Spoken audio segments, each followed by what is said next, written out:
경북 구미의 빌라에 홀로 방치돼 숨진 3살 여아 사건의 실마리가 좀처럼 풀리지 않고 있습니다. 친모는 출산 사실을 여전히 부인하고 있고 바뀐 또 다른 아이의 행방은 오리무중입니다. 수사가 진행되면 과연 궁금증이 풀릴 수 있을까요? 그래서 오늘 이 자리에는 판사 출신이시면서 추리소설 작가이기도 한 도진기 변호사를 이 자리에 모셨습니다. 어서 오십시오, 변호사님. 예. 안녕하세요. 이런저런 조각 사실들 가지고 당최 그림이 그려지지 않으니까 네. 이거는 상상력과 통찰력의 영역인 것 같다라고 해서 오늘 이렇게 특별히 모시게 됐습니다. 네. 사실 사건은 상당히 좀 심각한데 네. 이 사건을 쭉 지켜보시면서 어떤 생각이 드셨는지, 이런 비슷한 게 혹시 예전에 뭐 판례 담당했던 것 중에 있으신지 그런 게 궁금했습니다. 실제 사건에서 본 적이 없습니다. 예. 제가 제목을 말씀드리기는 못한데 제가 쓴 몇 년 전에 쓴 소설 중에 아기를 바꿔치기 하는 그런 내용이 있거든요. 아하. 근데 그게 현실로 일어난 거 아닙니까? 그래서 굉장히 제가 경악을 했습니다. 그리고 실제 사건을 보면 소설 쓸 때보다 더 좀 심한데, 그래서 제가 이번 사건을 접하고 이제 소설을 안 쓰려고 해요. 좀 너무 충격받으셨나요? 예, 많이 받았습니다. 예. 아무튼 뭐 국민들로서는 상당히 충격인데 네. 어떤 상상이 되는 것들을 이야기를 꺼내기도 참 조심스럽습니다. 네. 예, 그런 정황인데 보면은 결국은 경찰이 지금까지 수사하면서 내놓은 얘기는 석 씨가 자기가 낳은 아이를 숨겨두고 있다가 포대기에 싸서 몰래 병원에 가서 자기 딸이 낳은 아이와 바꿔쳤다, 이런 얘기인데 네. 이게 근거가 과연 이게 정황으로라도 좀 나올 수 있을까요? 그러니까 지금 경찰의 발표나 언론 보도가 이렇게 좀 뒤섞여 있는 것 같습니다. 예. 팩트와 추정, 가설이 섞여 있는데요. 확인된 사실은 기본적으로 3가지 정도로 볼 수 있습니다. 네. 물론 DNA 확인 결과 사망한 아이의 친모는 석 씨다. 그러니까 할머니로 네, 할머니로 알았던 석 씨였다. 이게 확인이 된 거고요. 두 번째는 김 씨 또한 그 무렵에 아이를 출산했다는 사실도 확인된 거로 봐야 됩니다. 네. 산부인과에 가서 출산했으니까 틀릴 수가 없겠죠. 예. 또 그다음에 이제 혈액 검사 결과 이 산부인과에서 직후에 혈액 검사 했을 때 그 아이가 김 씨에게서 나올 수 없는 혈액형을 가진 아이였다. 그래서 아마 이제 그 부분은 그 친자 관계에 대해서 좀 보조적인 의미를 가집니다만, 그 아이가 바꿔치기 됐다면 거의 출산 직후에 그렇게 됐을 거라는 추정을 가능케 하는 그런 사실들이겠죠. 네. 그것도 추정이긴 합니다만 그럼 결국 아이가 바뀐 장소와 시간은 상당히 좁혀져 있는 거네요. 좁혀져 있습니다만 추정 안에서 좁혀져 있는 거죠. 예. 그것이 그 사실이 아니라 오로지 그 혈액 검사 결과에 따른 추정이나 추측이기 때문에 경찰이 지금 애를 먹고 있는 거죠. 그러니까 지금 그렇습니다. 여기에 등장하는 인물은 4명입니다. 주요 인물들은 석 씨, 그리고 석 씨의 아이, 예. 김 씨, 그리고 김 씨의 아이. 그런데 우리 눈앞에 있는 사람은 3사람입니다. 석 씨, 그리고 석 씨의 아이, 사망한 채로 발견됐죠. 김 씨, 김 씨 아이가 없는 겁니다. 거기가 제일 안타까운 부분입니다. 어떻게 됐는지 빨리 어떻게 살릴 수 있는 방법 없을까? 이미 다들 그걸 얘기하거든요. 예, 그렇습니다. 사실 지금 제일 중요한 것은 사라진 아이의 행방이거든요. 예. 사라진 아이가 지금 어디에 가 있는지, 또 살아 있는지, 건강한지, 이게 제일 중요한데, 이걸 밝히려면 사실은 지금은 석 씨의 진술밖에 없죠. 예. 석 씨가 드러나 줘야 되는데 입을 닫고 심지어는 DNA 검사 결과조차 부인하고 있기 때문에 상당히 지금 그 상황이 꼬이고 있습니다. 결국 DNA 결과 같은 경우도 대검에서도 했고 국과수도 했었으니까 5번인가를 한 거 아닙니까? 4번 한 걸로 알고 4번. 있습니다. 네, 네. 그 틀릴 가능성 없는 거 아닙니까? 4번이 다 일치한다면. 그러니까 DNA 검사 한 번에 그 확률로 따지면요, 예. 그게 99.9999%라고 하거든요. 그러니까 이제 재판에서는 그냥 맞다고 치는 확률입니다. 예. 근데 이거를 4번을 했으면 99.9999의 4제곱이거든요. 예. 이거 틀릴 수가 없는 거죠. 근데 여기에 대해서도 이제 석 씨는 부인을 하고 있는 거고, 다만 혈액 검사는 좀 오래 가능성이 있다고 합니다.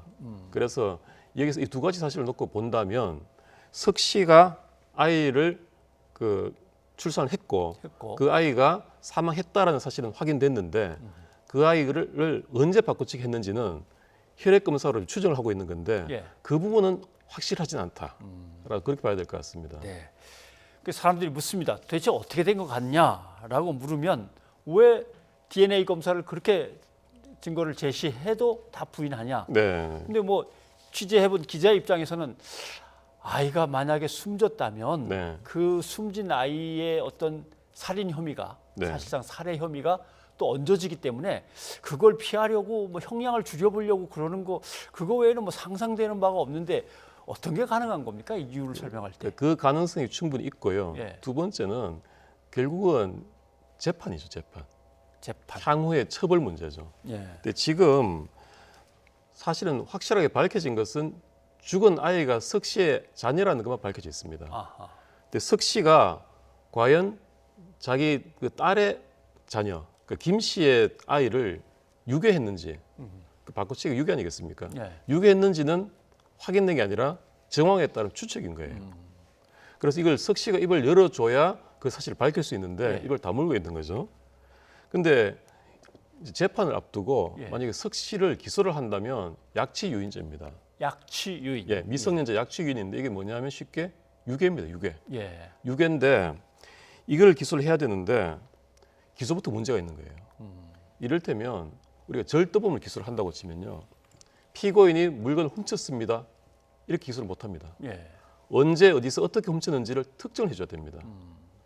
그래서 이 사건에서도 석 씨를 유괴를 기소를 하려면 아이를 언제 어디서 어떻게 유괴했는지 바꿔치기 했는지를 특정해 줘야 됩니다. 아, 사실관계가 거기 적혀는 있어야 되는데. 예, 근데 지금 할 수 있는 것은 석 씨가 아이를 유괴했습니다라는 것밖에 없는 거예요.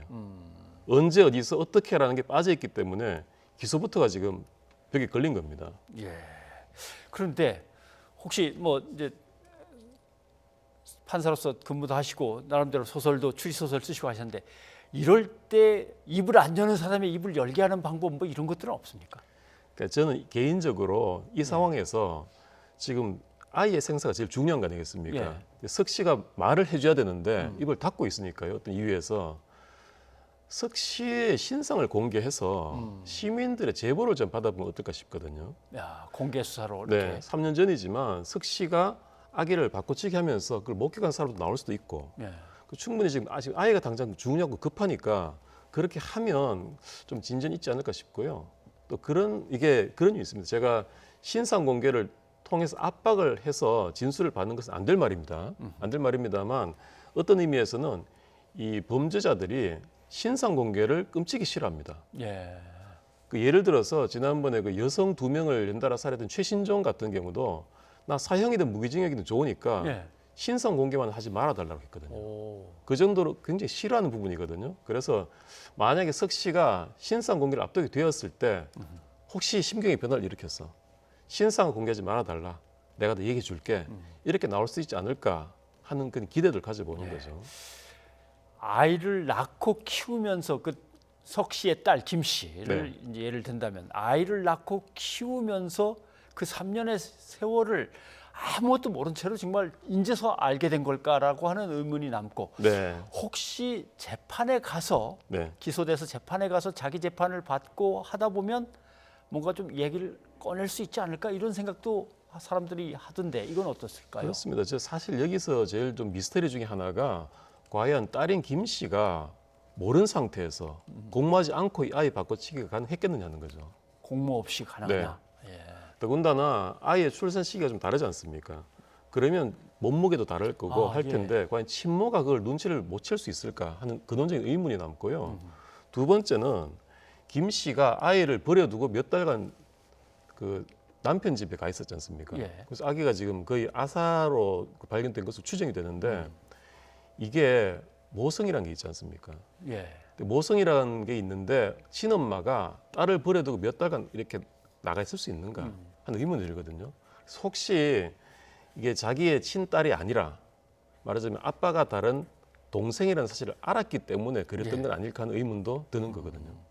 카톡 대화 중에 뭐 엄마가 둘째를 가지고 뭐라고 놀리고 있어 해서 전혀 모르는 것처럼 카톡 대화는 오갔지만 네. 어떤 공모라든가 아니면 모른 척하기로 했다든가 뭔가 그런 심경에 어떤 다른 숨겨둔 이유가 있다면 그렇게 대화가 남들하고 계속 이어질 수도 있겠군요. 저는 가능하다고 보는 게요. 카톡 대화를 보면 대화 뉘앙스 정도로 보면 김 씨가 그게 자기의 친딸이 아니라는 걸 몰랐던 것처럼도 보일 수 있습니다. 예. 그런데 그 대화 내용이 그 아이가 자신의 아이가 아니라는 걸 알고 있는 상태에서 충분히 가능한 대화예요. 아, 그래서 단정할 수 없다는 겁니다. 예.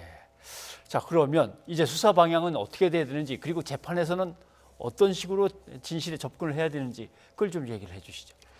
지금 수사는 결국은 아이의 행방이거든요. 그래서 지금 DNA라는 명확한 검사 결과가 있는데도 불구하고 경찰이 왜 저렇게 원시적으로 석 씨의 입을 열려고 하느냐라고 예. 하는데 사실은 그럴 수밖에 없습니다. 석 씨가 그런 진술을 해줘야지 아이를 찾을 수 있고 기소가 가능한 거예요. 그래서 그렇기 때문에 석 씨도 필사적으로 처벌을 피하기 위해서 입을 닫고 있는 거고요. 예. 결국 이제 그러기 위해서 여러 가지 방법을 동원을 해야 되는데 그 중에 하나로 좀 여러 가지 신상 공개를 통한 그 제보를 받는다든지 이런 것들이 실효성이 있을지 않을까 하는 생각입니다. 예. 알겠습니다. 미궁에 빠져 있기도 하지만 국민들한테 너무 충격을 준 사건이기 때문에 어떤 실체적인 진실이 빨리 밝혀지고 우리 사회가 뭘 잘못하고 있는지도 좀 이 기회에 반성하는 그런 계기가 됐으면 좋겠습니다. 네. 오늘 변호사님 도움 말씀 고맙습니다. 네, 감사합니다.